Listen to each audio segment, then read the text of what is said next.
Si vous m'avez donné toute licence, le cœur hélas n'était pas dans le coup. Le feu sacré brillait par son absence. Il est des jours où Cupidon s'en fout. Il est des jours où Cupidon s'en fout. On effeuille à 20 fois la marguerite. Elle tombe à 20 fois sur pas du tout. Et notre pauvre idylle a fait faillite. Il est des jours où Cupidon s'en fout. Il est des jours où Cupidon s'en fout. Quand vous irez au bois, comptez fleurettes, jeune galant, le ciel soit avec vous. Je n'ai pas cette chance et le regrette. Il est des jours où Cupidon s'en fout. Il est des jours où Cupidon s'en fout.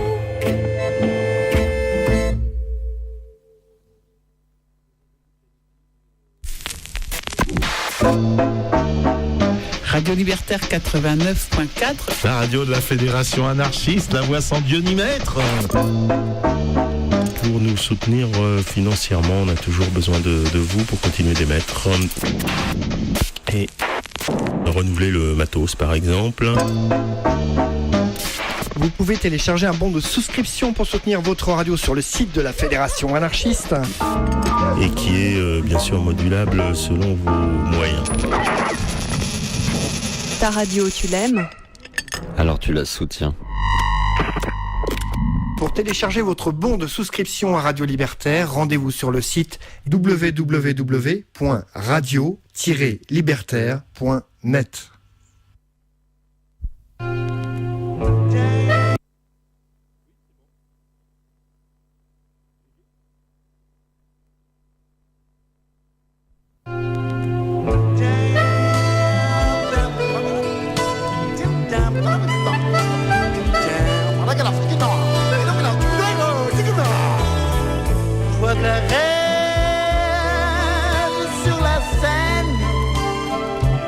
Quand le poème est léger et qu'il lance et qu'il danse comme un camion qui appuie. C'est vrai qu'au bout de la scène, c'est là qu'il faut que je recharge. Et je revois du bout de la scène les gens de qui j'ai pris les coups et les rayures et qu'il faut bien que je rende puisque les gens c'est nous. Hey, au bout de la scène, y'a la terre, ça urge au bout de la scène. Y'a la terre. Bonsoir à toutes et à tous, ça urge au bout de la scène, c'est reparti en merveilleuse compagnie. Ce soir nous accueillons Michel Buller. Bonsoir. Ça Merci. nous fait très chaud au cœur de te retrouver. Puis tu vois, même les copains de l'émission qui nous suivent sont déjà là. Quand ils ont entendu que c'était toi qui étais là, ils ont dit on vient. Et puis il y en a d'autres là-bas dans le studio B qui c'est pareil, ils ont dit oh on vient. On va laisser tomber le boulot. Alors Bernard. Oui, on s'est permis de prendre un petit peu de disques là en attendant donc l'émission. Alors au début on a eu Le Chant des éclairés de Mélis Mel, qu'on a eu le bonheur d'accueillir dans ce studio. Jongala, c'est Maya Barou, quelque chose qu'il faut suivre. Parler aux anges, Mokayesh, Mirabassi. Et puis un tout nouvel album qui s'appelle Contre Brassens. Donc c'est Pauline Dupré qui accompagne de Brassens à la contrebasse. Et on a eu donc un extrait de À l'ombre du cœur, qui est donc le titre de cet album. Ouais. Voilà. Un disque qui n'est pas encore sorti, mais et on accueillera d'ailleurs Pauline le 30 janvier. Voilà. Mais d'ici là, on aura la semaine prochaine Monsieur Pierre Barou. Dis donc, bon, super. Ah bah oui, c'était les 50 ans de Sarava, donc c'est quand même une belle histoire. Il y a eu l'escargot, mais il y a eu aussi Sarava. Oui, donc, c'est sûr, Et puis le 9 janvier, on aura Monsieur Éric Frasiac. Magnifique, qui sort un nouveau CD. Très beau, très bel album. Voilà. Alors, toi, c'est pareil. Hein. Tu viens nous voir avec un nouvel album, et je crois qu'il y a l'unanimité pour dire que c'est vraiment un bel ouvrage. Merci. Que j'ai envie, c'est qu'on écoute le premier titre, ça s'appelle Le Retour de Jean Junot. Ouais. Parce que moi, dès que j'ai démarré le CD, il y a une ambiance, il y a quelque chose, et immédiatement ça installe tout le disque en fait. Ben, ça me fait très plaisir et ça me touche beaucoup ce que tu dis là, parce que quand on a terminé un CD, d'abord on a travaillé pendant une quinzaine de jours, 3 semaines, on l'a réécouté, on a mixé, on a fait... Et puis à la fin, on sait plus si c'est bon ou si c'est pas bon. Et ben d'avoir des gens qui l'ont écouté puis qui trouvent ça bien, ça rassure. Non, moi je suis vraiment très très inquiet. On est toujours moi je suis toujours très inquiet à la sortie d'un CD. Ouais. Voilà. Enfin bon, déjà quand on regarde les textes, on se dit, et puis alors, la musique, il y a une osmose entre les textes et la musique, c'est sûr. Alors, on écoute le premier titre, ça s'appelle Le Retour de Jean Junot. Et on en parle après. Et j'en parle après, d'accord. Il l'a pas. Alors, je peux en parler. Voilà. Le Retour de Jean Junot, c'est un petit clin d'œil que je me suis fait à moi-même et puis à quelques personnes qui connaissent mon œuvre par cœur. Il y a pas mal d'années, j'avais écrit une chanson qui s'appelait Jean Junot. Junot, c'est un nom de chez moi, de Sainte-Croix, là où j'habite. Et c'était l'histoire d'un gars qui devait, comme beaucoup de mes copains, qui devait quitter le village parce qu'il n'y avait plus de travail, l'usine avait fermé, puis il partait en ville. Et là, je me suis dit, qu'est-ce qui est arrivé à ce Jean Junot, 15 ans ou 30 ans plus tard? Parce que quasiment tous ceux qui sont partis, ils rêvent de revenir, ils ont leur enfance, ils ont leur adolescence. Qu'est-ce qu'ils retrouvent quand il va rentrer? Alors ça donne le retour de Jean Junot. Ouais. Alors il y aura peut-être la vengeance un de ces jours, ou je sais pas. Ah, on sait jamais, parce que quand on retrouve pas les choses.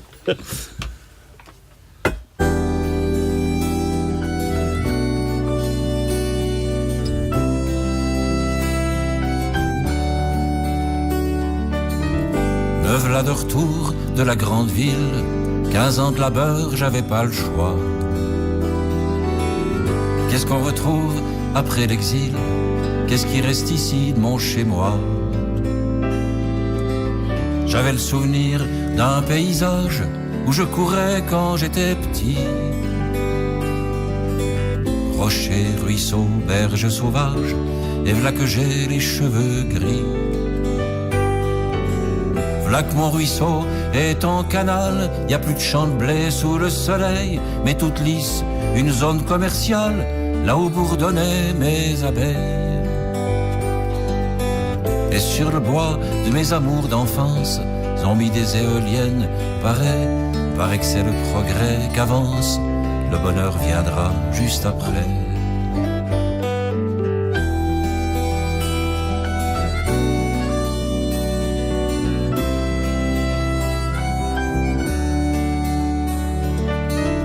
J'avais dans la tête un village qui dormait juste à cet endroit. Le temps pressé tourne ses pages, tout ce qui est fauché repousse pas. Il y avait le café des amis, 3 tables et un comptoir usé. À côté, la vieille épicerie, avec son odeur de renfermé.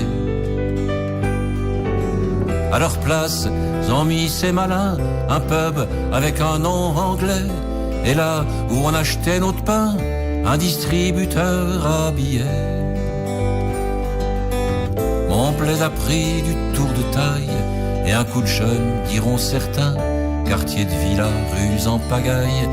Moi ce que j'en dis, j'en dis rien.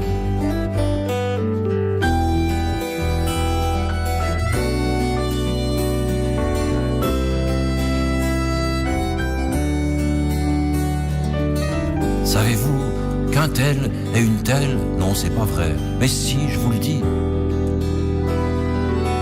Ça chuchotait dans les ruelles, ça cancanait, c'était la vie.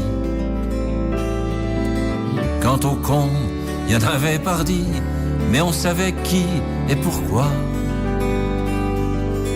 Ce qui fait qu'une certaine harmonie, c'est drôle à dire, régnait par là. Ça se retrouvait les jours de fête, rasés en habits du dimanche. Il y avait l'accordéon musette et ça s'embrassait sous les branches. Maintenant le nez dans leur portable, les gens se croisent chacun pour soi. Sont-ils chômeurs, sont-ils comptables, sont-ils heureux? Ça, on sait pas.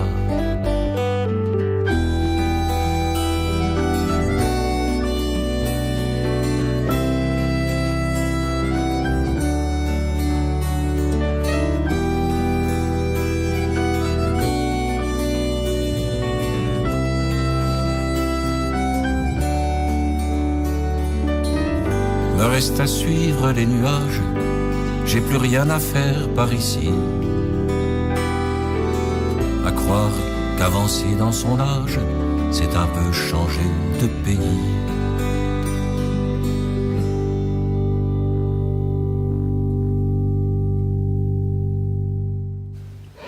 Voilà, alors c'est vrai que moi ce que j'aime en plus dans ce premier titre, c'est qu'on retrouve l'univers de Michel Buller, la Suisse, le pays doux. Et la musique, je trouve, traduit bien ce côté. Et puis, en fait, ce côté brutal d'un seul coup de cette civilisation qui, en fait, vient tout foutre en l'air. Alors, il y avait De Broncard à une époque qui chantait que, et dans 20 ans, sans avoir revu nos falaises, donc on trouvera des d'Australie conscients de leurs devoirs. Voilà. Et donc, ils trouveront des distributeurs de hot dog au coin des rues. Et c'est vrai que c'est ça qui est terrible, c'est que partout où on va, on trouve maintenant les mêmes enseignes, il n'y a plus les mêmes zones commerciales, les mêmes banlieues. Partout sur la planète, c'est la même architecture, il n'y a plus de différence, de particularité. Ouais. Et ça, c'est terrible. Alors, c'est vrai que quand on revient sur ses pas, parfois, faut pas revenir en arrière. Faut pas... Moi, des petits villages où j'ai passé des vacances où j'ai eu le malheur de retourner et effectivement, c'est clair. On reconnaît plus rien. Oui. Alors, c'est vrai que quand c'est son pays, c'est dur c'est dur à accepter.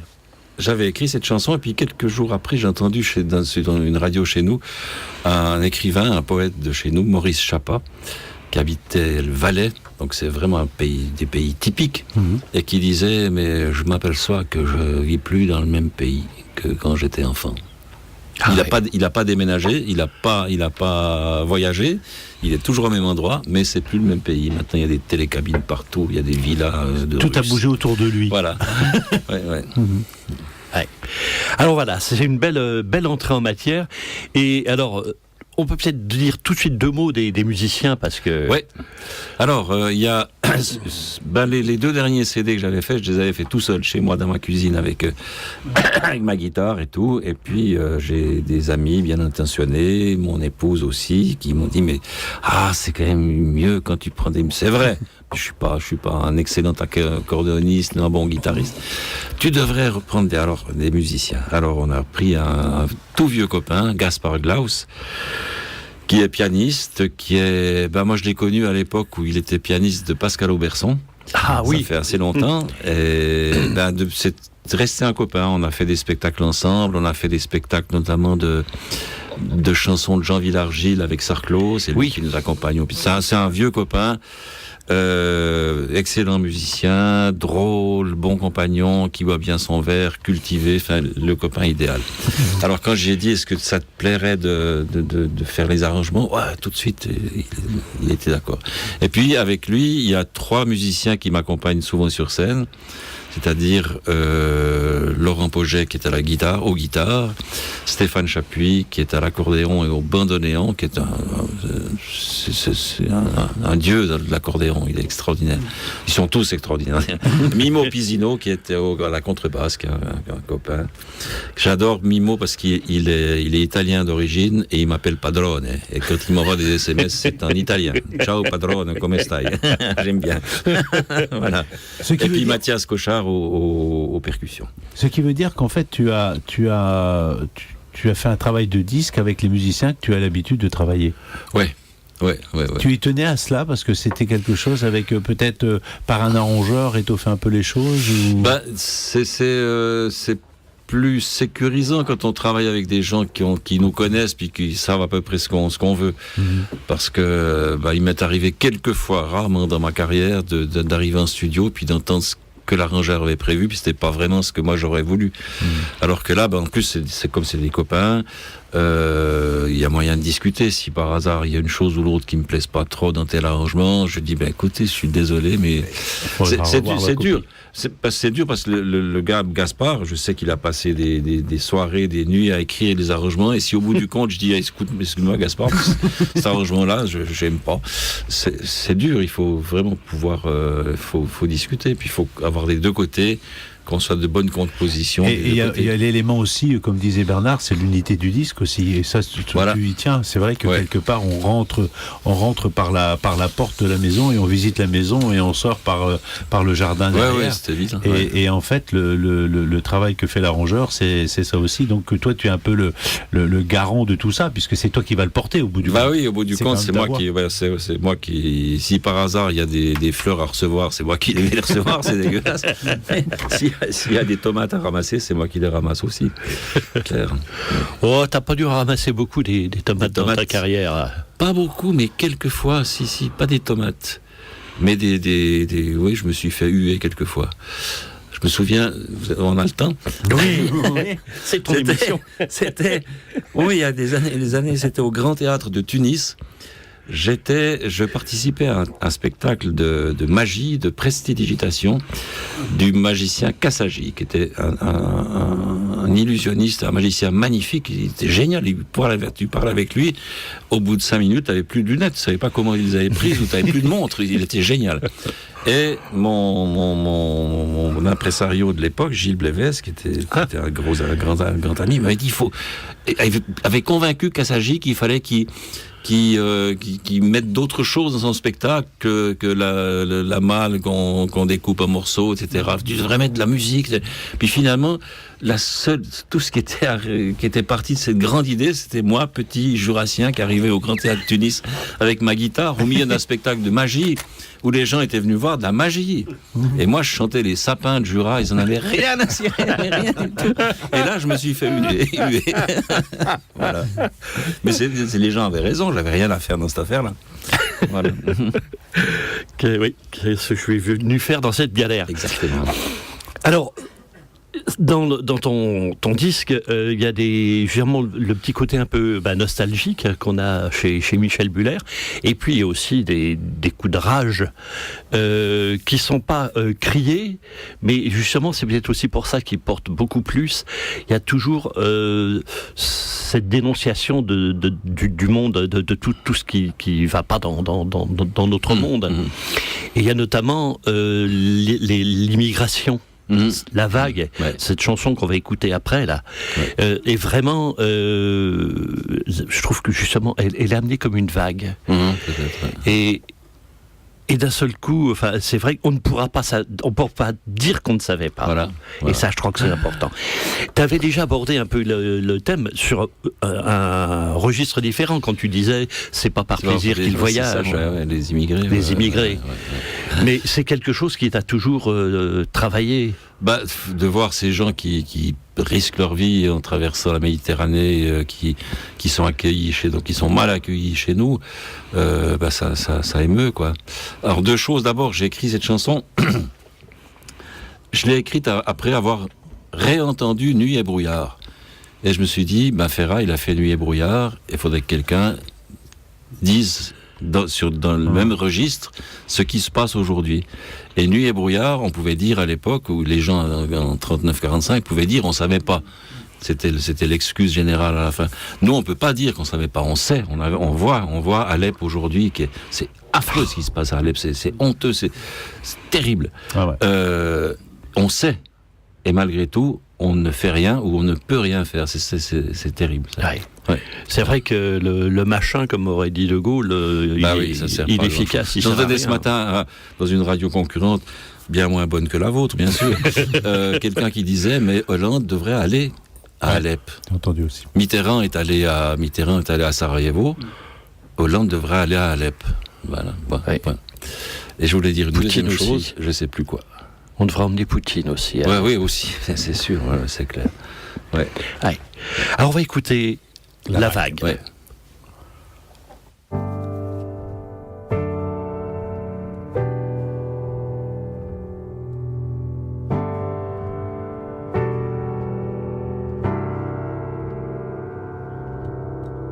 C'est une longue vague, ample, lente, profonde, qui vient battre nos côtes et meurt sur les galets. Elle arrive de loin, entendez-la qui gronde, quelle force pourrait arrêter la marée? Entassés sur le pont, étouffant dans les cales, de vieux rafiots rouillés qu'un rien fera sombrer. C'est une foule immense d'humains tremblants et pâles qui s'offrent à la mort pour tenter d'exister.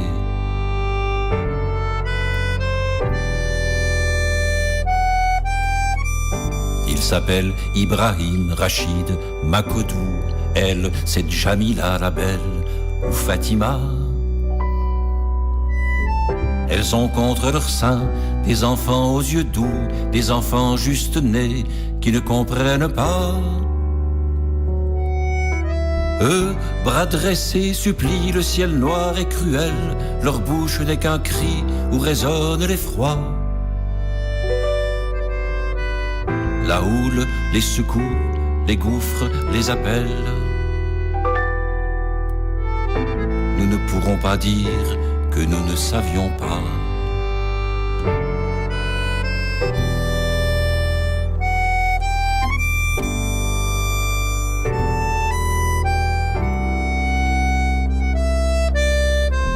Nous ne pourrons pas dire que nous n'avons pas vu les villages rasés et les vieilles en larmes. Les yeux hallucinés, les haillons, les pieds nus, avec dans le lointain le grondement des armes. Voilà ce qu'ils ont fui par dunes et pierrailles. Pour d'autres c'est la fin, qu'en savons-nous ici? La fin, sorcière noire, où faut-il donc qu'ils aillent? Ce n'est pas cœur léger qu'on engage sa vie.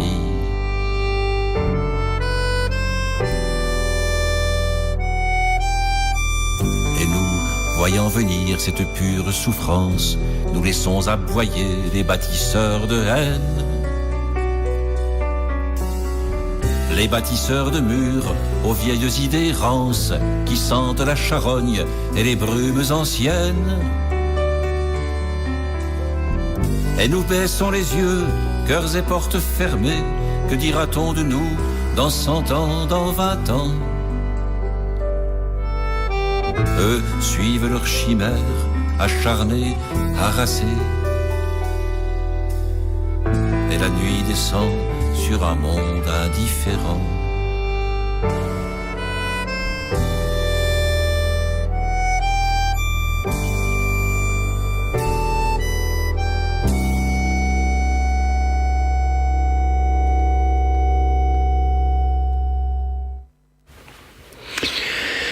Alors, oui, tu nous disais à micro fermé les accords de Schengen. Les accords de Dublin. De Dublin.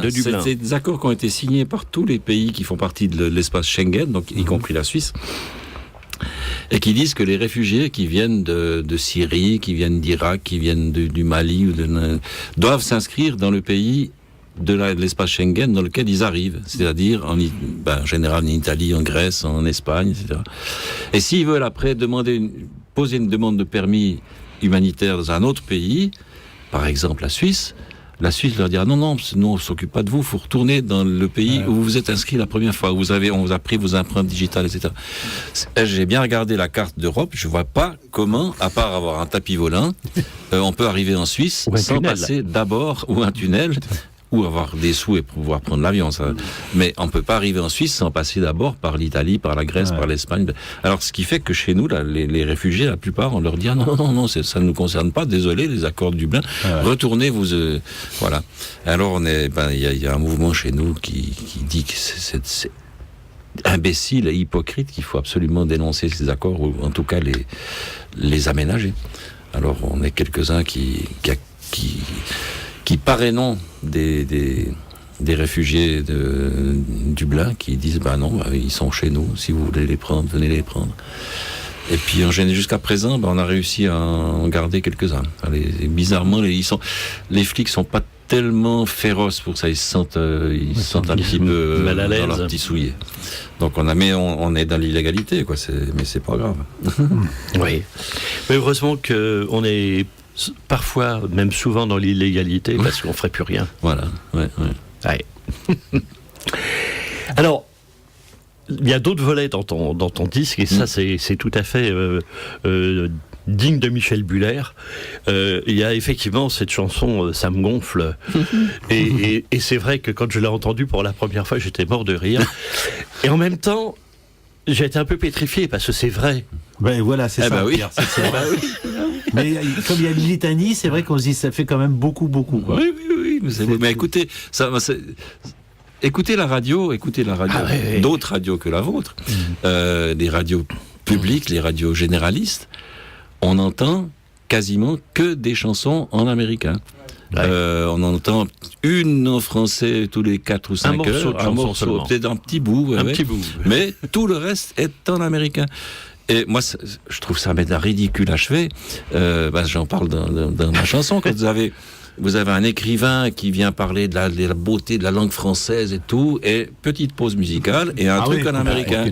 Vous avez un académicien qui vient, un petit truc, et rien à voir. Et partout, dans les films aussi, c'est la même chose. Et combien de fois il y a un thème qui est traité, que ce soit à la télé, il y a une pause, et la pause musicale n'a rien à voir. Absolument. Alors tu te dis, mais il y a telle chanson, voilà, on pourrait illustrer ça. On pourrait illustrer. Ouais. Et non, on passe ce qui est en promotion, ce que les maisons de disques ont demandé qu'on diffuse, et ça n'a aucun rapport avec le... Ce qui est bien aussi, ce qui est formidable dans cette chanson, c'est que ça nous démontre si besoin, mais on n'y pense pas. Parce que justement, c'est parce qu'on n'y pense pas que tout ça fonctionne. Et en fait, petit à petit, c'est par des piqûres qui font qu'au bout du compte, tu t'es rendu compte de rien, mais t'es dedans, complètement. Et ça, c'est complètement fou, et ça, c'est quand même tout à fait passionnant. C'est pervers. Hein. Moi, j'avais rêvé à des questions que je poserais à des programmateurs de radio, chez nous, dans la radio suisse romande. 2 questions. D'abord, est-ce que vous pensez que les paroles des chansons ont de l'importance ? Oui ou non ? S'il répond oui, il dit pourquoi vous passez des chansons dans une langue que personne ne comprend. S'il répond non, je dis mais pourquoi vous passez des chansons qu'en américain ? Si ça n'a aucune importance, passez-nous des chansons arabes, des chansons chinoises, des chansons swahili, des chansons quechua. Non, mais là c'est vraiment c'est une culture qui nous est imposée. Et moi ça me fait chier, quoi. Oui. Voilà, ça me gonfle. Ça me gonfle.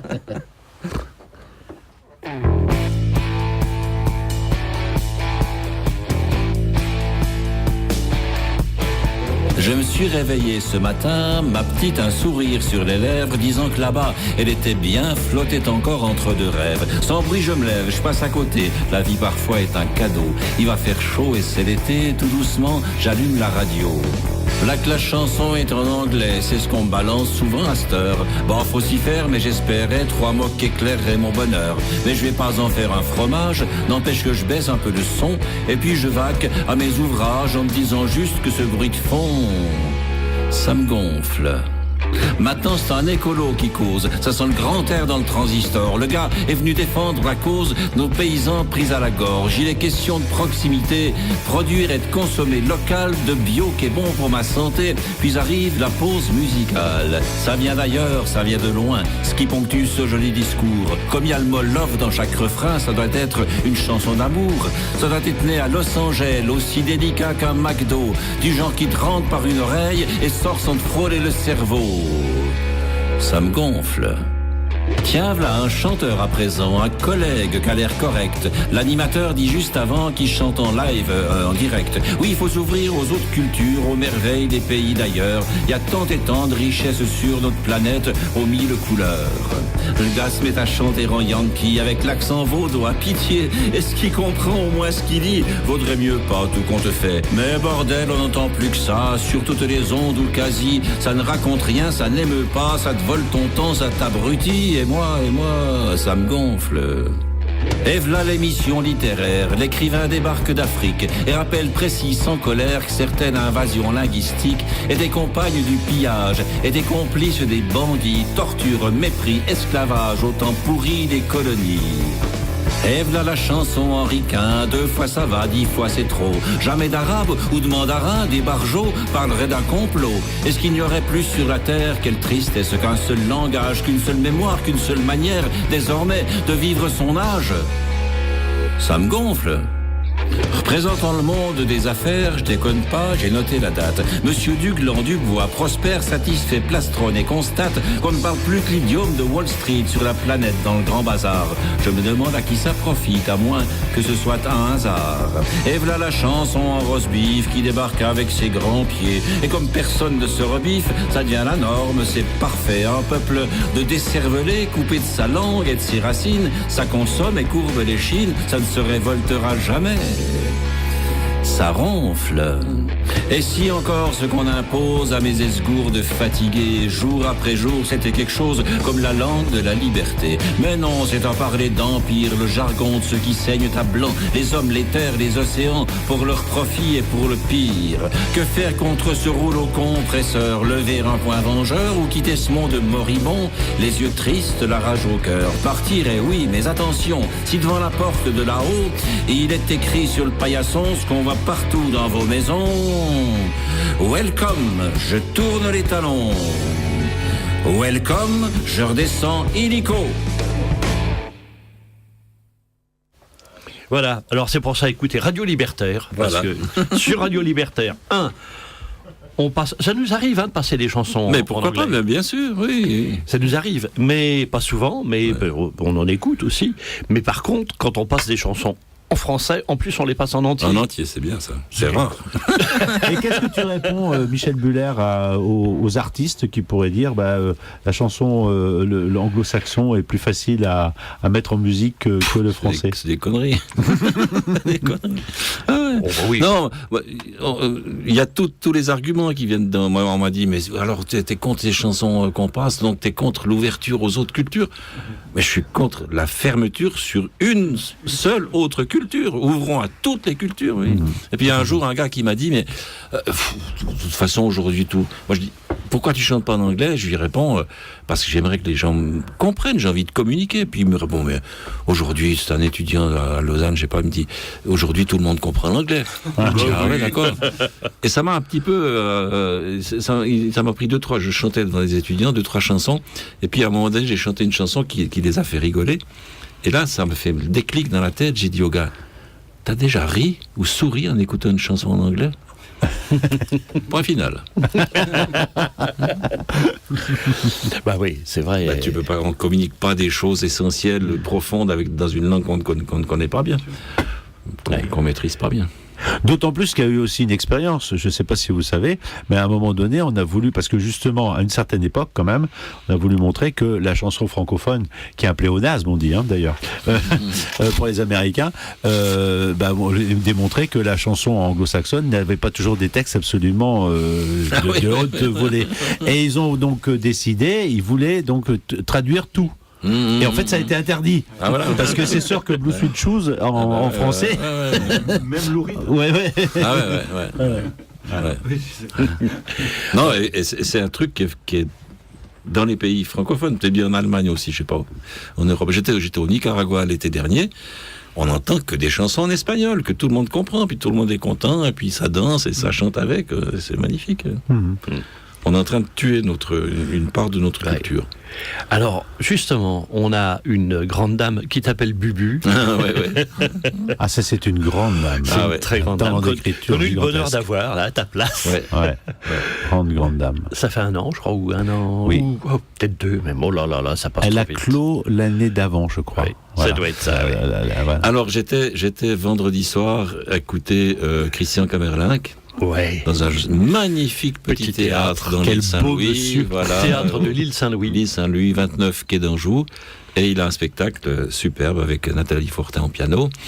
Et il chante quelques chansons d'Anne Sylvestre, dont La sorcière comme les autres. Et là, on se dit, mais Anne Sylvestre, c'est beau ce qu'elle écrit. Elle devrait avoir sa statue quelque part. Oui. Mais on devrait peut-être la traduire en anglais. Why not? We could. Alors tu as choisi, et ça va pas nous déplaire, le lac Saint-Sébastien. Voilà. C'est vrai qu'en plus c'est une belle fable. C'est une belle fable, c'est d'une écriture magnifique, c'est une superbe chanson. Anne Sylvestre, le lac Saint-Sébastien.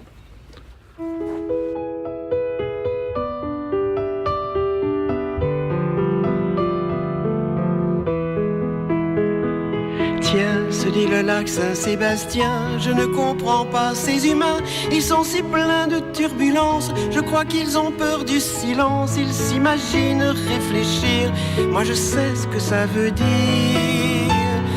Tiens, se dit le lac Saint-Sébastien, oh, je leur expliquerai bien qu'il faut qu'il n'y ait pas un souffle, ou bien l'image se boursoufle, on ne distingue plus le fond, le ciel est comme un vieux chiffon. Mais près de moi vit une humaine, je la vois quand elle se promène, et si parfois elle parle haut, elle connaît la langue de l'eau. Tiens, se dit le lac Saint-Sébastien, elle dit que nous sommes cousins, que les humains sont très liquides, mais ils ne sont pas translucides. Où sont leurs truites, leurs brochets? Il faut croire qu'ils les cachaient.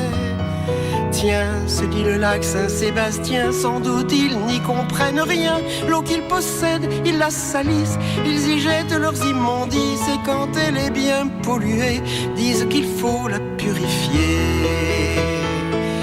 Mais près de moi vit une humaine, je la vois quand elle se promène, et si parfois elle parle haut, elle connaît la langue de l'eau.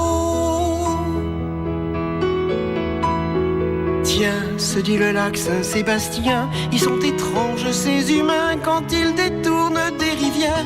Ils sont parfois très en colère si elles vont regagner leur lit après avoir tout englouti. Tiens, se dit le lac Saint-Sébastien, je crois qu'ils ne font pas le lien entre toutes les eaux du monde. Moi je sais qu'elles correspondent, et quand la plus petite flaque, il y a l'espérance d'un lac. Près de moi vit une humaine, je la vois quand elle se promène, et si parfois elle parle haut, elle connaît la langue de l'eau. Tiens, se dit le lac Saint-Sébastien, ils se battent comme des chiens, ils sont chiens quand ça les arrange, et puis ils se prennent pour des anges, comme si d'être ce qu'ils sont leur donnait un mauvais frisson. Tiens, se dit le lac Saint-Sébastien, ils s'improvisent magiciens, ils déracinent et ils bétonnent, ils font le vide et puis s'étonnent que les saisons aillent de travers et que s'étende le désert. Mais près de moi vit une humaine, je la vois quand elle se promène, et si parfois elle parle haut, elle connaît la langue de l'eau. Tiens, se dit le lac Saint-Sébastien, je refroidis, l'hiver s'en vient, bientôt se formera ma glace, dessous j'aurai toute la place, pour moi le gel est bienvenu, je n'aime pas les arbres nus. Tiens, se dit le lac Saint-Sébastien, je vais rêver à ces humains, ils seront encore là, j'espère, quand mes eaux redeviendront claires et que se poseront les huards, pourvu qu'il n'ait pas de retard. Que près de moi c'est humaine et traverser l'hiver sans peine, qu'elle vienne avec les oiseaux me parler la langue de l'eau.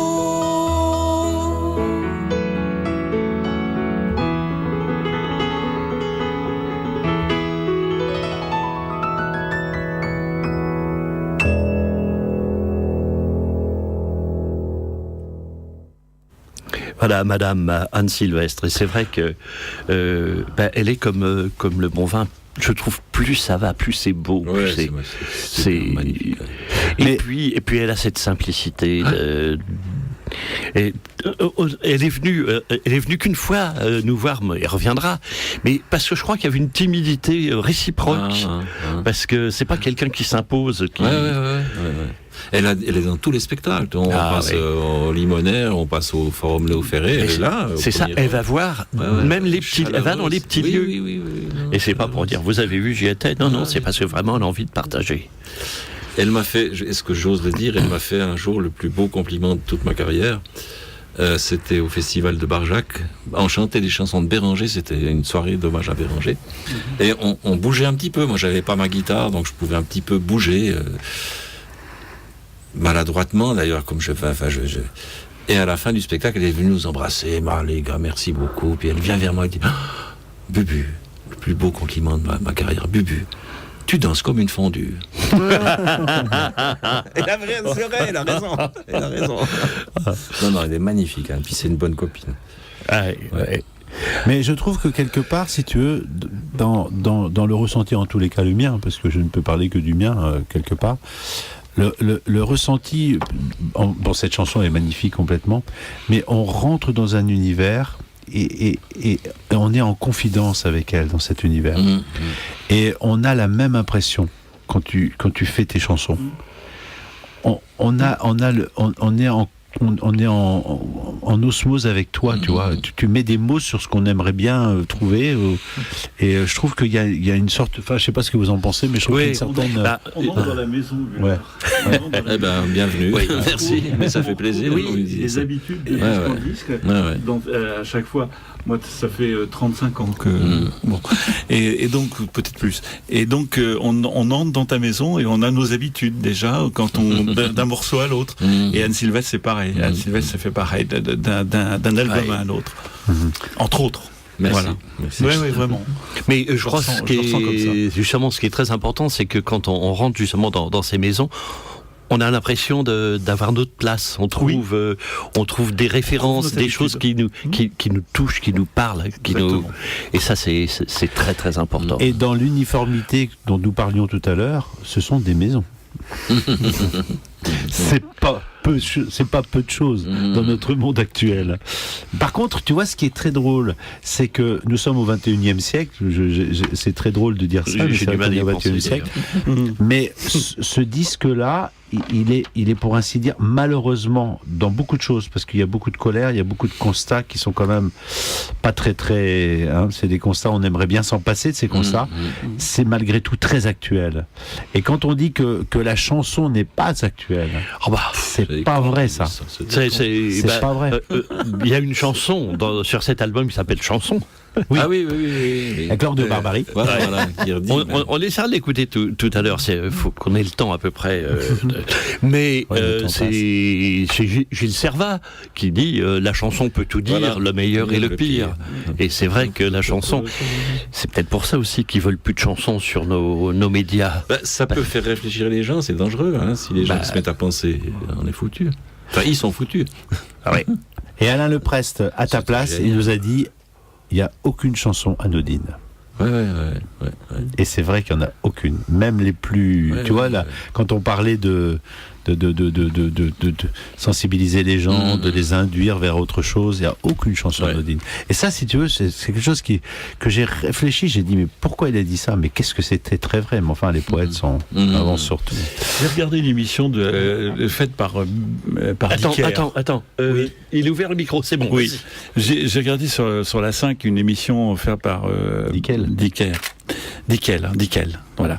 Il a fait justement, c'était consacré aux chansons yéyé. Et il a fait ce parallèle avec toute l'évolution de la société, à l'époque un peu rigide et figée du général de Gaulle. Et mine de rien, certaines chansons dites yéyé, certaines chansons de Sylvie Vartan, certaines chansons même de Françoise Hardy, ouvraient vers le monde les changements le changement des mœurs, oui, mais recentré. Marie Quant avec la mini-jupe, enfin, etc. Et c'était déjà une rupture par rapport à l'ancien monde. Ouais. Ce qu'on peut regretter, c'est que tous ces gens-là, des chansons anodines. Ouais. Ce qu'on peut regretter, c'est que tous ces gens-là, d'une façon globale, ils sont rentrés dans l'ordre. Après, ils sont rentrés dans l'ordre. Alors que on a notre voisin là, il n'a pas dévié d'un iota. Et puis aussi, moi, ce qui me, c'est pas un chanteur yéyé.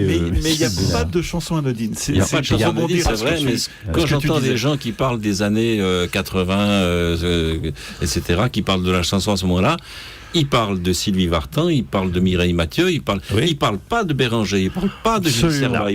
C'est comme si on n'avait pas existé. C'est comme sur les vieilles photos de soviétiques, quand on effaçait les gens, on nous a effacés du paysage. Moi, ça me dérange pas, je m'en fous, mais je trouve ça malhonnête, je trouve ça malhonnette, et puis d'une ignorance crasse, des imbéciles, c'est tout. Mais moi je me dis qu'il y aura peut-être un retour de balancier. Oui, mais tu sais, Michel Buller, pardon. Je pense que c'est pour les auditeurs.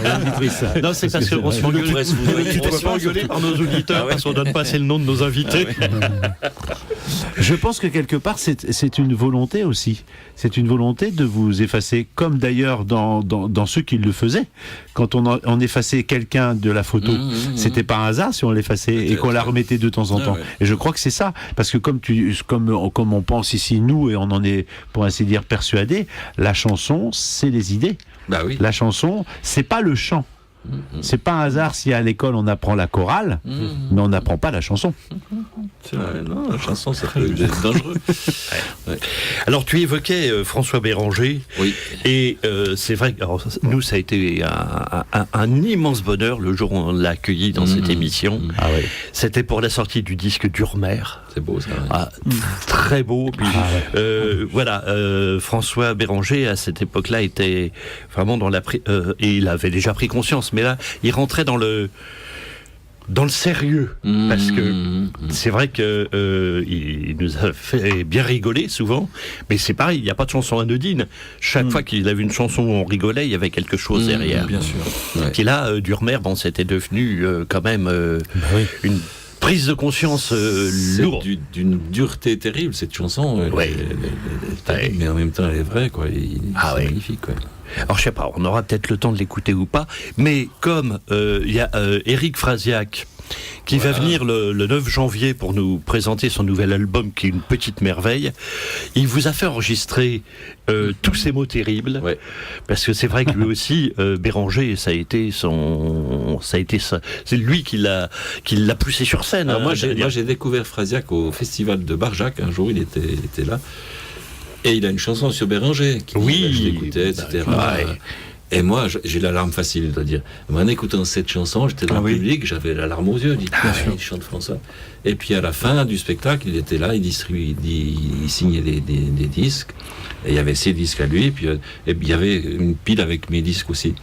Et puis je dis merci beaucoup, c'est magnifique ce que tu fais. Et puis il me dit vous êtes qui? Je dis je suis celui-là. T'es Buller, c'est toi. On a fini la soirée à chanter. Et depuis c'est un copain, c'est un pote. C'est pas étonnant. Non, c'est un personnage magnifique. Je dois dire que les auditeurs vont peut-être se dire on ne parle que de gens, moi j'arrête pas de dire ce qu'il fait, c'est magnifique celui-là. Qu'on aime. On ne parle que de gens qu'on aime, on va pas parler de gens qu'on n'aime pas. C'est le principe de l'émission. Et c'est le principe de l'émission, puis aussi de Radio Libertaire. On va pas inviter quelqu'un pour en dire du mal. Il y a tellement de gens. On pourrait. On pourrait. Mais il y a tellement de gens qu'on aime. On n'a pas assez de temps pour les présenter. Donc mieux vaut travailler.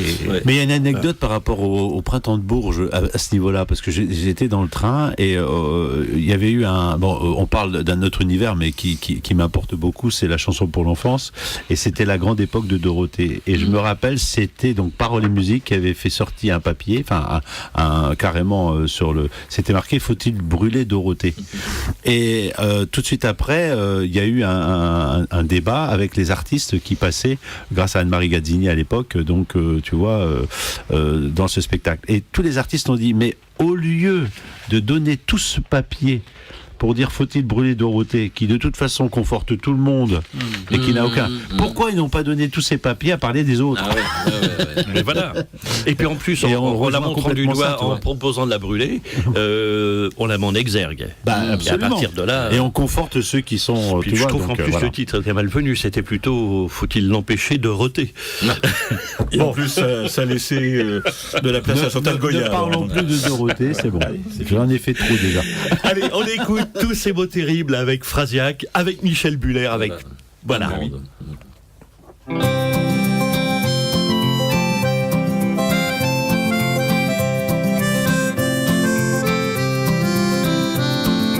Tous ces mots terribles qui font des chansons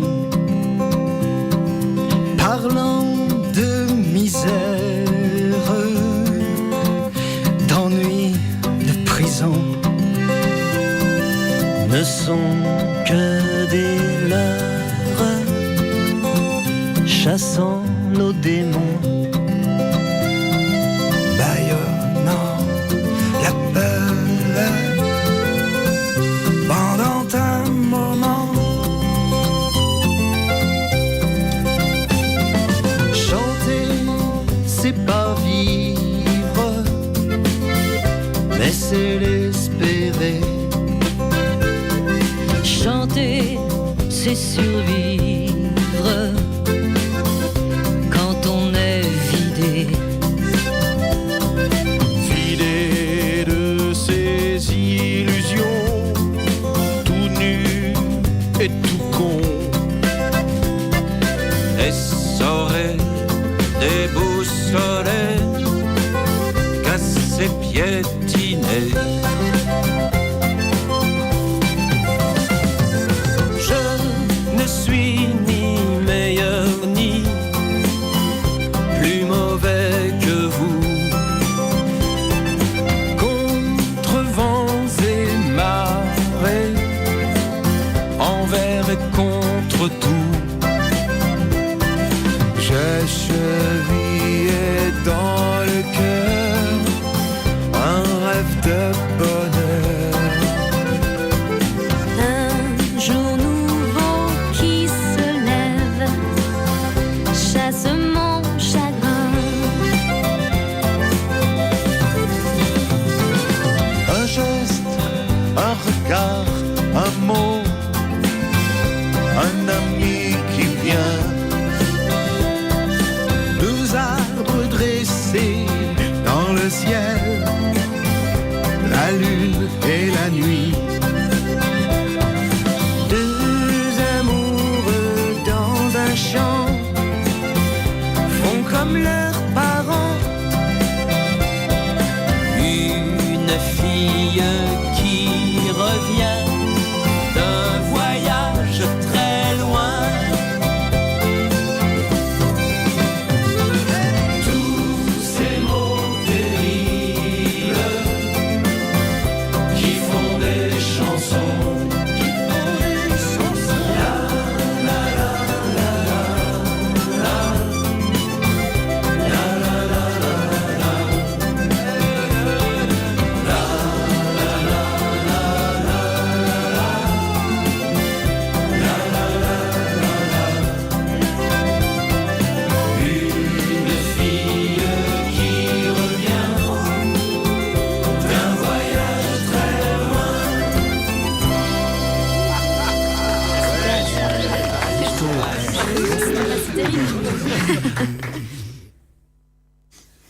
J'oserais dire ce côté écuménique des chansons. C'est vrai qu'il y a une... Oui, c'est les bras ouverts, on va les uns vers les autres. Voilà. Et puis on peut chanter en chœur, on peut se rencontrer dans les chansons. Et on se sent bien. Et puis ce sont des chansons à chanter. L'air de rien, on enfonce une porte ouverte, mais pas trop, mais pas que. Parce que si tu veux, c'est vrai que de plus en plus, on a des chansons à écouter, mais pas forcément des, des chansons à chanter. Et toi, tu fais des chansons à chanter. J'essaye en tout cas, j'aimerais bien. Mon rêve et ma satisfaction, c'est quand de temps en temps des gens reprennent mes chansons en chœur ou des choses comme ça, c'est clair. Tu les construis, c'est quelque chose qui t'importe ou bien ça fait ou ça ne fait pas quoi. C'est peut-être pas la première des contraintes, mais j'y pense. Je me dis, est-ce que les gens pourraient chanter cette chanson ? Ben oui. Soit on est consommateur de chansons, soit on est créateur ou on est co-acteur d'une chanson. Ouais. Moi, quand j'étais gamin, dans ma famille, dans mon village, on chantait tout le temps. On chantait. J'avais des oncles qui m'ont appris des centaines de chansons après un repas de famille, une balade dans la forêt, on chantait.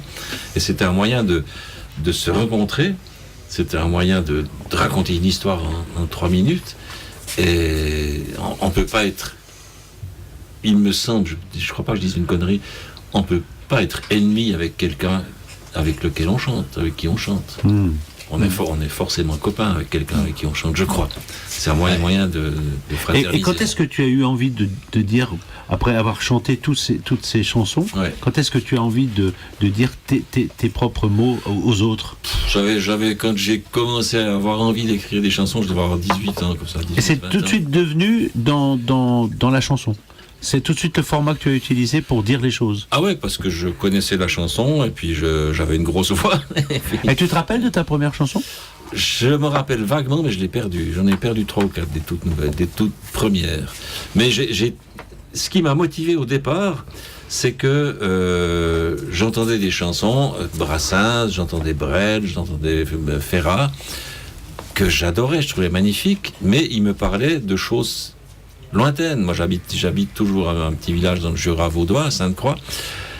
Et on parlait de Paris, on parlait de Bruxelles, on parlait de l'Ardèche, et tout. On ne parlait pas de ma voisine, du vieil Émile et de Madame Yvonne. Je me dis, mais on devrait pouvoir faire quelque chose. Les gens de mon village sont aussi intéressants que les gens qui habitent Saint-Germain-des-Prés ou Entraigues. Et c'est pour ça que j'ai commencé à faire des chansons, pour parler des gens de chez moi. Est-ce que tu te rappelles des quelques premiers, de quelques vers peut-être que tu avais... Ben, je crois que je m'en souviens quand même, c'était « Mais qu'est-ce qui vous a pris, braves gens de mon pays ? Mais qu'est-ce qui vous a pris ?» Qu'est-ce qui vous a pris ? Alors, il y a une chanson de ton nouvel album qui, je sais, va faire l'unanimité sur Radio Libertaire. C'est Ma chemise. Ah oui. Et le pauvre homme, vous vous rendez compte, on y a déchiré sa chemise. Eh ben oui.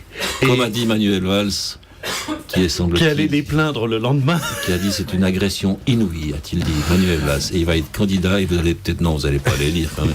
Il va être candidat. Bah, je crois qu'il aura du mal à être élu, mais... C'est une agression inouïe, on a déchiré la chemise. Et quelle chemise en coton. C'est vrai qu'en plus, on va écouter la chanson, parce que tu le dis d'une façon tellement normale, mais quand on fout 3000 personnes sur le carreau... Ça, c'est pas une agression inouïe, non, c'est normal. Non, c'est... Quelle bonne réponse. Quelle bonne réponse a été faite. Parce que quand il y a eu ça, on a dit oui, mais agresser quelqu'un. On a dit alors, et en plus, qu'est-ce qu'il y avait à répondre à ça ? Ils ont réussi à répondre, parce que c'est ça qu'il a répondu, le syndicaliste. Et est-ce que c'est le plus grave de virer 3000 personnes? Et je crois que ça a percuté quand même beaucoup les gens, ça. Parce qu'au départ... C'est peut-être pour ça que les tribunaux ont été un petit peu... Enfin, ils ont été encore trop sévères, parce qu'ils auraient dû tous être relaxés. Ils auraient dû leur serrer la main, et bravo, continuez, les gars. Ah, oui. Absolument. Mais c'est une chanson en même temps qui est très belle. Merci. Elle a toutes les qualités. Mais quand est-ce que tu l'as fait? Non, on n'a plus de cirage, je suis désolé. On n'a plus de cirage, on n'a plus de fric pour en acheter. Mais quand est-ce que tu l'as faite, Michel Drucker? Je l'avais écrite très peu après ces trucs-là, oui, bien sûr. Et en fait, tu as suivi ce qui s'est passé, ou quelque part, par besoin de mots, par besoin tu as parce que la chemise en soie, etc. Ouais, j'ai inventé des choses, bien sûr, mais ça me paraissait tellement... C'est ce qui lui donne son universalité, peut-être. Voilà, ça me paraissait tellement gros, cette histoire, que je me dis, mais c'est le sujet en or pour une chanson, c'est sûr. C'était un sujet en or pour une chanson. La chemise. La chemise.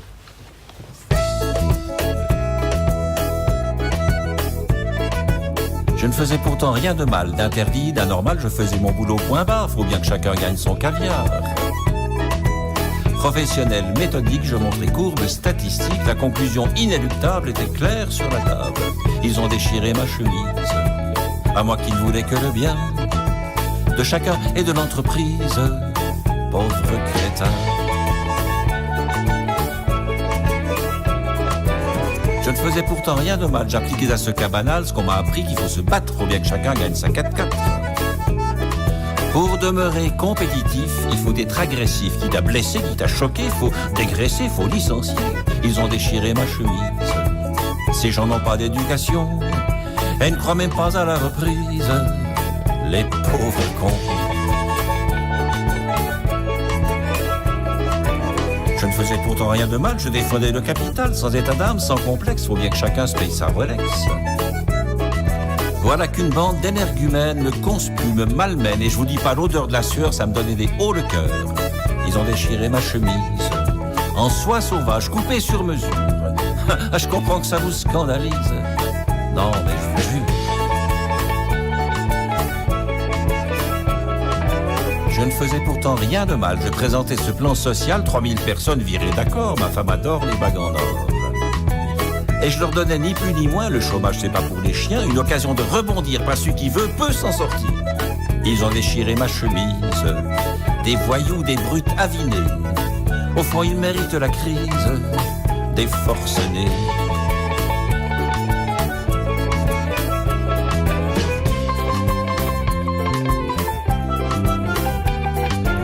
Je ne faisais pourtant rien de mal, où sont le respect, la morale et le dialogue, je suis pour et je l'ai prouvé tous les jours. Pour autant qu'on reste à sa place, les cadres en haut, les autres en face, et qu'on accepte sans broncher les règles sacrées du marché. Ils ont déchiré ma chemise, c'est une agression inouïe, et ça c'est pas moi qui l'ai dit. Ils ont déchiré ma chemise, tendez la main à l'ouvrier, il la mordra sans hésiter. Ils ont déchiré ma chemise, certains qu'elle morgue, quel culot, rêvent de s'en faire un drapeau. J'en parlais hier à la marquise, c'est l'État qui est en danger, la démocratie, le progrès, la civilisation judéo-chrétienne.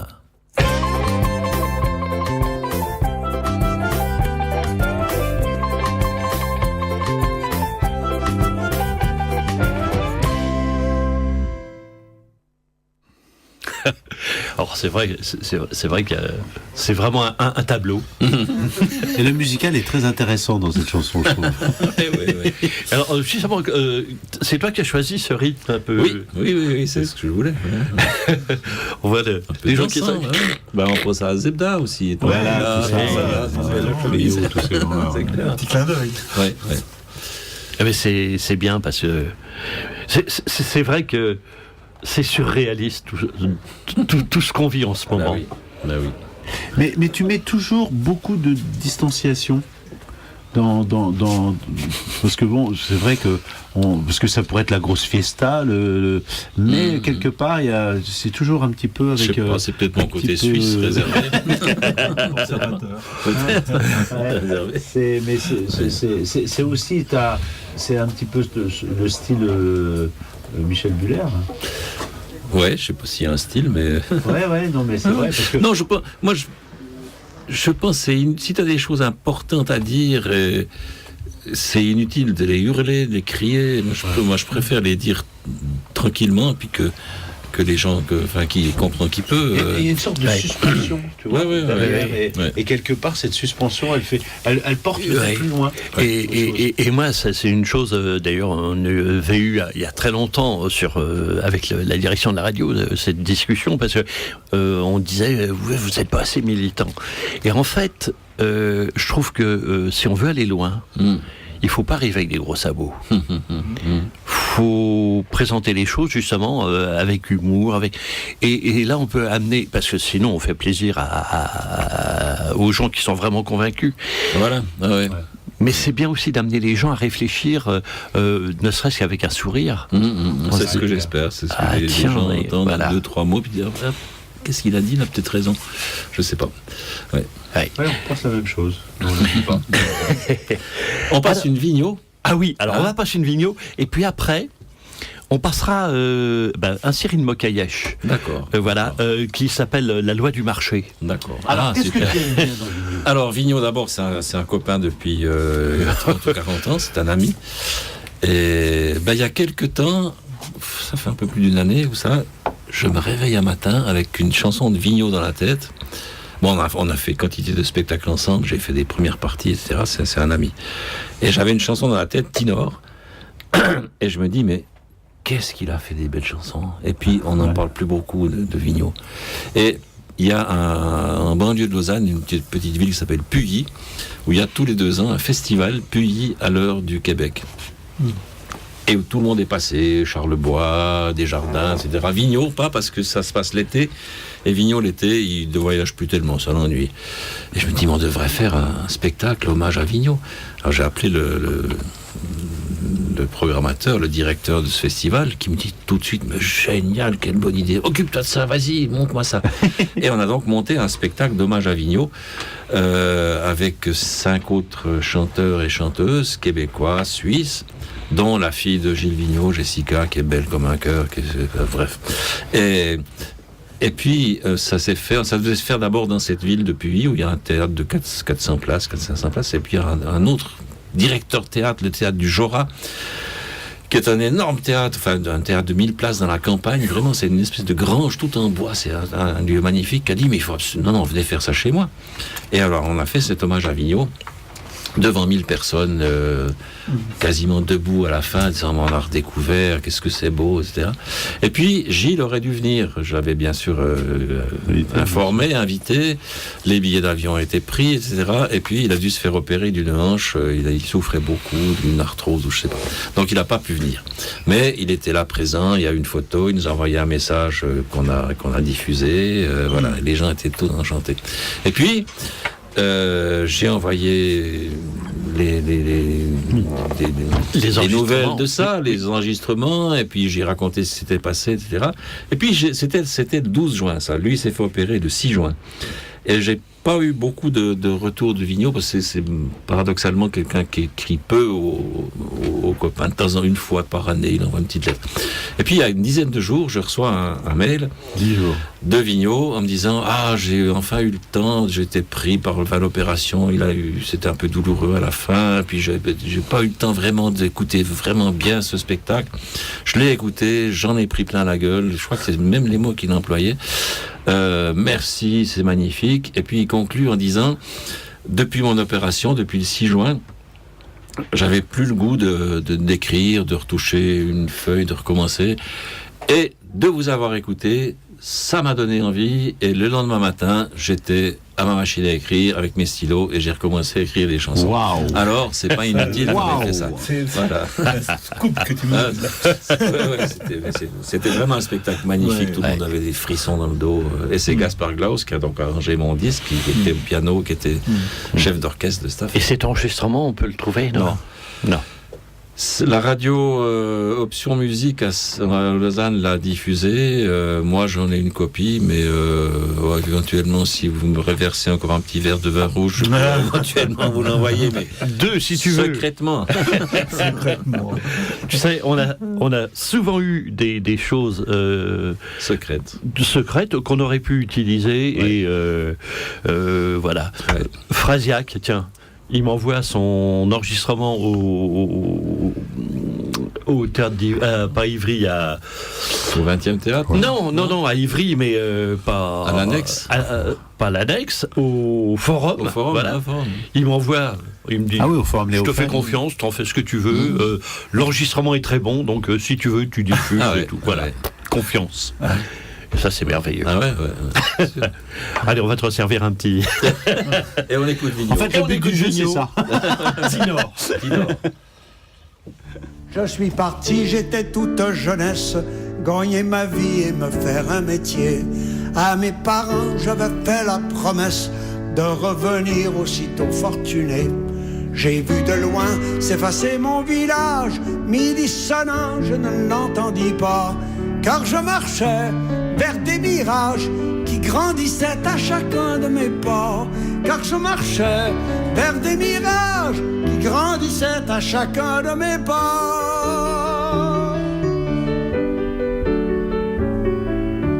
Me suis trouvé marchand de ville en ville, bien peu d'amis, beaucoup de compagnons. Le verre plein, l'amitié est facile, on est tout seul quand on en voit le fond. D'où c'est que tu viens, puis comment tu t'appelles? Norbert, une bière. Armand, moi je prends du fort. Moi je lave les vitres, moi la vaisselle. Mes compagnons m'ont appelé Tino. Il lave les vitres, moi la vaisselle. Mes compagnons m'ont appelé Tino.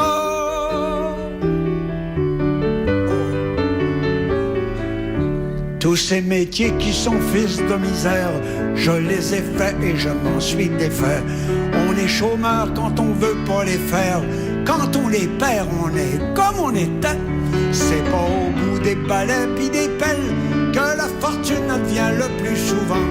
Les gros qui l'ont couchent pas loin d'elle, les autres sont feuilles d'automne au vent. Les gros qui l'ont couchent pas loin d'elle, les autres sont feuilles d'automne au vent.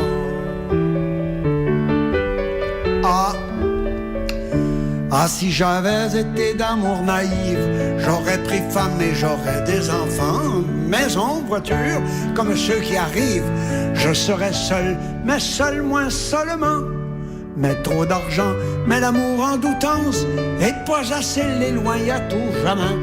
J'ai dépensé mon existence avant de gagner le cœur de celle que j'aimais. J'ai dépensé mon existence avant de gagner le cœur de celle que j'aimais.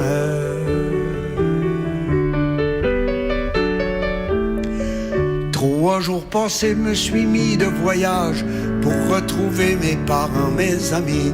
Pour mes parents, c'est au bout du village, au cimetière où la mort les a mis. Mais mon oreille et ma vue sont surprises. On voit personne et tout est désormais. Un chien perdu sort de l'église et j'ai compris mon village fermé.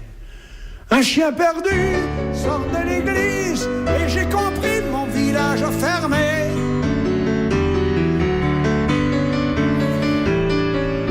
Je suis donc monté m'informer chez Narcisse qui a refusé de bouger du 5e rang.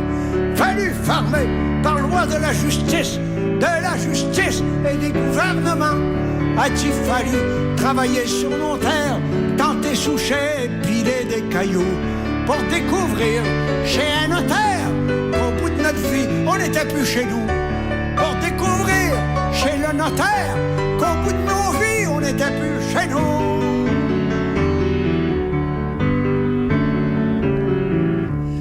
J'ai bien pensé m'installer dans la place, passer la nuit à broyer sur le perron, sauver l'église avant qu'elle se défasse et réparer la meilleure maison. Je deviendrai mon propre locataire, je deviendrai mon propre médecin. Bedeau, curé, marchand et maire, mon propre ami et mon propre voisin. Bedeau, curé, marchand et maire, mon propre ami et mon propre voisin.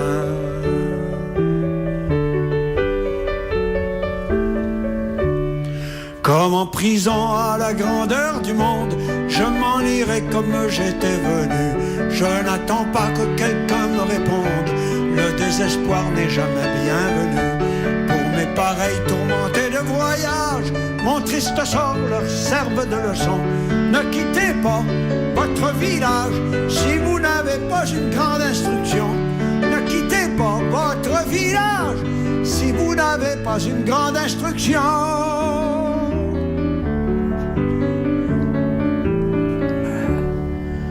faut d'en repartir. Mais plus toute jeunesse, gagner ma vie, n'importe quel métier.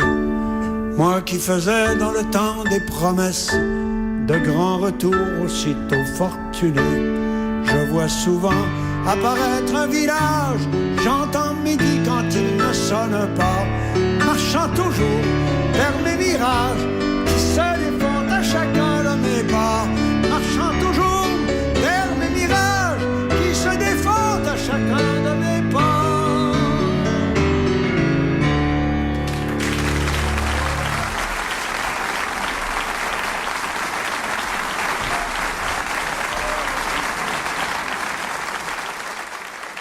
Dans cette chanson, il y a un truc qui m'a toujours questionné, c'est à un moment donné, il dit, et j'ai compris mon village fermé. Il revient chez lui et il trouve son village fermé. Qu'est-ce que c'était que ce village fermé? Alors je me suis renseigné, et c'est dans les années 60, je crois, le gouvernement québécois avait décidé que certains villages étaient trop éloignés, trop isolés pour que ça vaille la peine d'entretenir les routes et les écoles et les églises. Ils avaient donc décidé, ces villages lointains, de les fermer. Et les habitants avaient été contraints de partir habiter dans des HLM à Rimouski ou en banlieue de Québec. Et il y a quelques vieux durs qui ont dit non, c'est notre village, on y reste. Des irréductibles gaulois. Et c'est à ça que fait allusion Vigneault, mon village fermé, et puis lui, il reste... Eh ben, tu vois, en France maintenant, pour l'hiver, pour faire des économies, on déneige plus les routes. Ah oui. On laisse les gens dans leur village et qui crèvent. Ouais. Le top 100 des chansons que l'on devrait tous connaître par cœur. Tu as participé à ça? Je sais pas. Si. Michel Buller, Helvétiquement Vôtre, Raser les Alpes, Convoi la mer, Chanson têtue. Ah bah voilà, dis donc. Et il y a 10 chansons que tu as choisies. Que moi j'ai choisi. Eh ben écoute, normalement oui, puisque c'est marqué. C'est des trucs on les a choisis pour toi. C'est eux qui les ont choisis, mais je suis flatté d'être dans... Alors, J'entends de Jean Ferrat. Ah oui, les chansons que moi j'aime. Ah Ouais, oui, j'entends, bien sûr. C'est la plus belle chanson. Ton père est parti. Ça, c'est de Gilles Vigneault. Voilà. Les Vaudois. Les Vaudois, c'est de Jean Villard-Gilles. Voilà. Une sorcière comme les autres. Tu l'as évoqué un petit peu tout à l'heure, Anne-Sylvestre. La chanson de Margaret. Ouais, de Margaret. C'est rue de la Crique que je vais mes classes. Dans un stade, qu'est-ce que c'est beau, ça c'est... Supplique pour être enterré à la plage de Sète. Oui, bien sûr. De Georges Brassens. Pour ma grand-mère. C'est de Béranger, ça. Pour oui, ma grand-mère tout qui à était fait. Vient de clamser dans son petit lit. L'histoire de Mimi. Écoutez l'histoire de Mimi, la douce pour les amis, Mimi, cœur sec pour les blancs-becs de Pierre Perret. Voilà. Et ma petite chanson. Qu'est-ce qu'elle a, mais qu'est-ce qu'elle a donc, ma petite chanson. Voilà, c'est ça la chanson, tu vois. Bah oui. Et l'italien. Eh ben oui, ça c'est une super chanson aussi. De Serge Reggiani. Ouais. C'était en 2013. J'ai pas grand-chose à rajouter, ni à retirer. En tout cas pas à retirer, mais à rajouter, non, je crois. Difficile de choisir 10 chansons. Bah forcément, parce qu'on en laisse 300 sur le pas de la porte. Ouais. Et on aurait envie d'en mettre une de Michel Buller? C'est pas tellement moi qui peut le faire, je sais pas. Mais moi, je sais qui vient de toi, que tu voudrais défendre, que tu voudrais qu'il reste. Voilà. Il m'arrive très rarement d'écouter mes chansons, très très rarement. Ce disque-là qu'on est en train je l'ai quasiment pas réécouté depuis qu'il était enregistré. J'avais peur qu'il y ait des erreurs qui savent. Mais il y a une ou deux chansons. Quelquefois, je réécoute mes chansons, puis je me dis, mais t'en as quand même écrit quelques-unes qui tiennent debout, et celle que je préfère, c'est une chanson qui s'appelle Ainsi parlait un vieil Indien. Ah oui. Et là, je suis assez content de moi. Je crois que j'ai réussi une espèce d'osmose entre les paroles et la musique. Là, non, c'est une chanson que j'aime beaucoup. Voilà. Ouais. Moi, si je devais choisir une chanson de Michel Buller, j'aurais vraiment du mal et il m'en faudrait 10. Voilà. Alors, tu m'avais dit, s'il y a des gens à découvrir. Alors apparemment, tu ne connais pas encore Eric Fraziac, je le connais. Cyril Mokayesh. Non. Alors on va écouter, c'est de son prochain album, ça s'appelle La Loi du Marché. Et je sens que ça va me plaire. Et là, il y a Lavillier qui est venu lui filer un petit coup de main pour faire un duo, et c'est très beau. Et là, on a deux beaux univers qui se rejoignent très très bien, je trouve.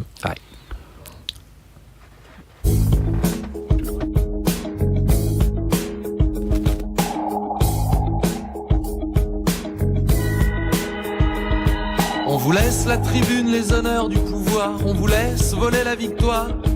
On vous laisse le soin de bien ingurgiter notre part de votre marché. On vous laisse notre âme sur le bas-côté, endetté, endetté, en détresse, à genoux de chagrin d'avoir fait le baisement à l'austérité, son Altesse. On vous laisse nos hivers, on vous laisse nos étés, de quoi vous distraire et nous faire tomber. On vous laisse libéral démocratiser, chômage à volonté. On vous laisse nos destins s'ouvrir les veines en commission européenne. On vous laisse allonger la peur dans notre lit, mais faut pas toujours croire ce qu'on dit.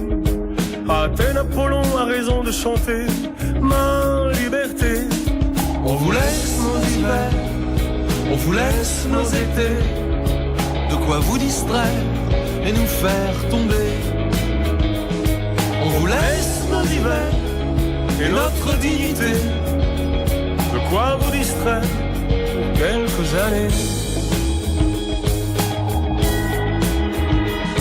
On vous laisse ArcelorMittaliser à Florange, l'or et l'acier. On vous laisse cet étrange capitaliser sur la précarité. On vous laisse à vos super hyper profits, oh la belle vie. Chez Lidl, le pack de bière a des pulsions suicidaires. On vous laisse nos hivers, on vous laisse nos étés, de quoi vous distraire et nous faire tomber.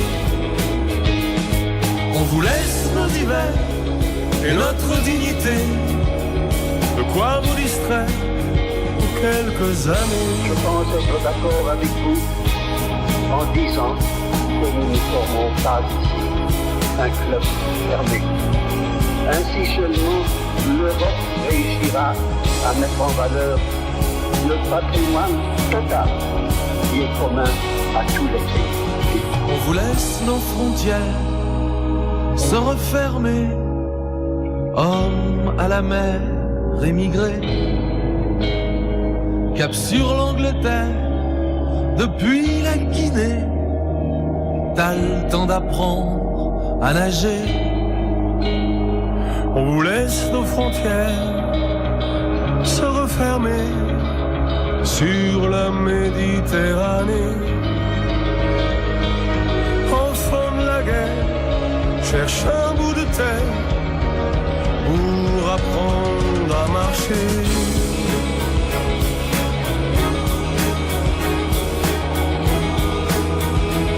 De quoi vous distraire pour quelques années.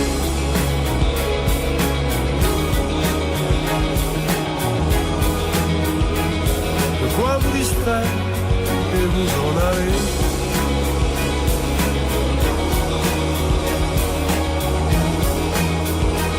De quoi vous distraire et vous en aller.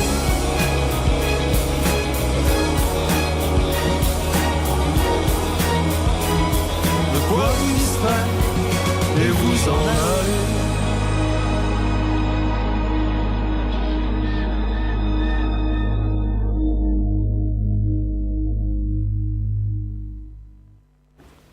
Voilà, et je voulais te la faire entendre parce que c'est vrai que ça rejoint La Vague, donc le titre éponyme de ton album, quand il dit depuis l'Érythrée, il y a le temps d'apprendre à nager. Et c'est vrai que heureusement finalement qu'on a les artistes pour nous amener à réfléchir, parce que si on compte sur les politiques, on est foutu. Et oui. C'est peut-être pour ça qu'il faut museler les artistes. C'est pour ça qu'on nous entend pas. C'est parce que c'est une caste, les politiques. Voilà. Les politiques et les journalistes. Et les médias qui font ils sont copains, un travail effrayant. D'ailleurs, ils sont même plus que copains. Vous viendrez dîner avec moi lundi. C'est un cinéaste quand même aussi. Oui, c'est vrai. Merci patron. Merci patron, c'est génial. Oh, il y en a plein. J'ai le t-shirt d'ailleurs. Ma femme m'a offert le t-shirt. J'aime la I Love Bernard. Ça, c'est du... Et je suis allé voir cet après-midi même. Belle chose. Je suis allé voir un film qui s'appelle Enfin des bonnes nouvelles, qui passe dans quelques cinémas à Paris, à la clé, etc. C'est pas mal. C'est des gars qui se disent plutôt que de se laisser se laisser dominer par les agences de notation qui notent sur l'argent, etc. On va faire une agence de notation, c'est des chômeurs qui font une agence de notation. Sur d'autres valeurs. On va sur d'autres valeurs, sur le fait, est-ce que les entreprises respectent les ouvriers, est-ce qu'ils respectent la nature, etc. Et ça a un succès fou, ça fait une révolution mondiale. Voilà, Alors bon, il faudrait qu'on donne la parole à notre ami Quelques Gégé qui nous fait les techniques, parce que c'est un grand fan de cinéma. Ouais. Et oui, tu peux prendre le micro si tu veux, Gégé. Tu as vu le film peut-être, non? Il vient de sortir. À la clé, à Saint-Michel. D'accord. Et ça s'appelle, tu redonnes le titre? Enfin des bonnes nouvelles. Enfin des bonnes nouvelles. Bon. Oui, on m'en a parlé en Voilà, et puis il y a le bouche à oreille va marcher. Le film de Marie-Monique Robin aussi qui vient de sortir, qui s'appelle Qu'est-ce qu'on attend, qu'il faut aller voir. Est-ce que tu as parlé de tout ce que tu voulais parler dans ton disque? Non, c'est pas vrai. Ah, dans mon disque. Dans ton disque. J'ai pas vu ce soir. Disons qu'un disque, là, celui-là, je l'ai écrit dans l'espace de 2 ans. Donc, pour l'instant, j'ai à peu près dit ce que j'avais envie de dire actuellement en chanson. Il y a des choses que tu voudrais... Actuellement, il y a quelques idées, mais c'est des idées encore assez floues, donc il vaut mieux pas en parler. Ça va peut-être faire un prochain disque, c'est possible. Quand tu semais la vie, c'est un moment où tu... Oui, pardon. Il y a une petite chose. Je n'ai jamais vu le temps passer aussi vite en émission. Oui, c'est fou. Ça vient, tiens, peut-être. Alors, si le 19, si dans la semaine prochaine on a Pierre Barou, si le lundi d'après tu es là, on continue. Non, je suis. Je te retrouve chez moi. Ouais. Semer la vie, c'est quasiment une chanson de commande parce que j'ai des gens que j'aime beaucoup qui ont une ferme au-dessus de Neuchâtel en Suisse, donc. Et qui font de l'agriculture biologique et qui chaque année sèment du blé qui n'est pas du blé OGM, qui n'est pas du blé Monsanto. Sème la vie. Et il y a 200-300 personnes qui sont dans le champ de blé. Ça se fait à l'automne, on sème le blé. Et puis avec le geste d'Auguste le semeur. Et voilà. Et puis après le blé germe pendant l'hiver. On peut venir voir. Et puis ils font du pain, etc. Et c'est un espèce de mouvement. Ils sont pas tous isolés. Il y a des gens un peu partout dans tous les pays. Semer l'avenir, ça s'appelle. Et ils m'ont dit, mais on aimerait bien avoir une chanson pour chanter pendant qu'on sème, ça serait bien. En tout cas, tu peux nous écrire quelque chose? Alors que j'ai essayé d'écrire cette espèce d'hymne. Oui, voilà. On le ressent tout à fait comme ça. Et je trouve que c'est une sorte de respiration par rapport à entre Image de Syrie, la chemise, Gaza, les idées. Il y a quand même beaucoup de. Bon, alors moi ce que je vais dire à nos auditeurs déjà, c'est allez acheter le disque, écoutez-le, parce qu'on n'a pas eu le temps on en a à peine parlé. Voilà. Faudrait que je t'invite un de ces jours chez les Robins des Bordes. C'est à côté de chez moi, il y a 44 hectares qui sont voués justement au bio, relocalisons je crois qu'un de ces jours, on va te faire venir. Tu reprends la scène un petit peu? Pas pour l'instant. Bon. Depuis le début janvier 2016, j'ai quasiment pas chanté en public. Sauf le gros spectacle Vigneault, puis quelques petits trucs par-ci. Et une petite soirée comme ça entre amis, Pour l'instant, j'ai rien repris. Ça me manque pas trop, mais j'ai pas fait mes adieux à la scène. Donc je vais reprendre. Bon. Mais en janvier, par exemple, je serai pas là. Je vais descendre au Burkina avec des véhicules. On a une petite ONG qui soutient une radio là-bas, La Voix du Paysan, et on descend des véhicules. On va faire tout le mois de janvier sur les routes. Donc il n'y aura pas de spectacle de chansons. D'accord. Mais je perds pas l'espoir de venir te faire chanter chez les Robins des Bordes. Eh ben. Parce qu'on a eu Manu Lotz qui est venu il y a quelques temps, et ce sont des gens qui découvrent des artistes comme toi, comme Manu, et je crois que ce serait bien. On est tout à fait dans le même esprit. Je t'envoie l'enregistrement de Vigneault et tu me racontes. Ah, t'as vu? Il n'y a pas de problème.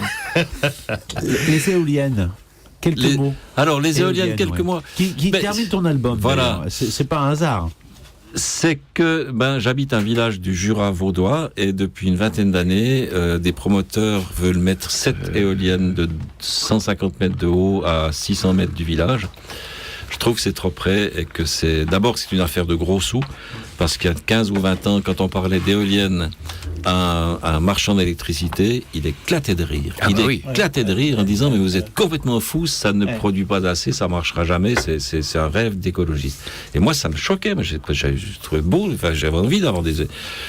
Et tout à coup, depuis que le gouvernement suisse ou français subventionne largement les éoliennes, les mêmes marchands d'électricité disent, mais il faut absolument des éoliennes, c'est l'avenir, c'est l'écologie. Moi, je trouve ça un peu suspect. Et puis, d'autre part, je trouve ça trop près de mon village. Il y avait 7 éoliennes prévues, dont une qui était à 650 mètres des premières maisons. Il y a eu une votation chez nous pour savoir les gens est-ce qu'on n'accepte pas. Au dernier moment, 10 jours avant la votation, ils ont dit finalement la première, vous avez raison, elle est trop près des maisons, on enlève. Et les gens ont voté à 51% ou 52% en disant oui d'accord, parce que c'est l'écologie. Et maintenant, on a bâti un nouvel hôpital qui est à la même distance de l'éolienne numéro 2 que l'éolienne numéro 1 qu'ils ont enlevée était des maisons.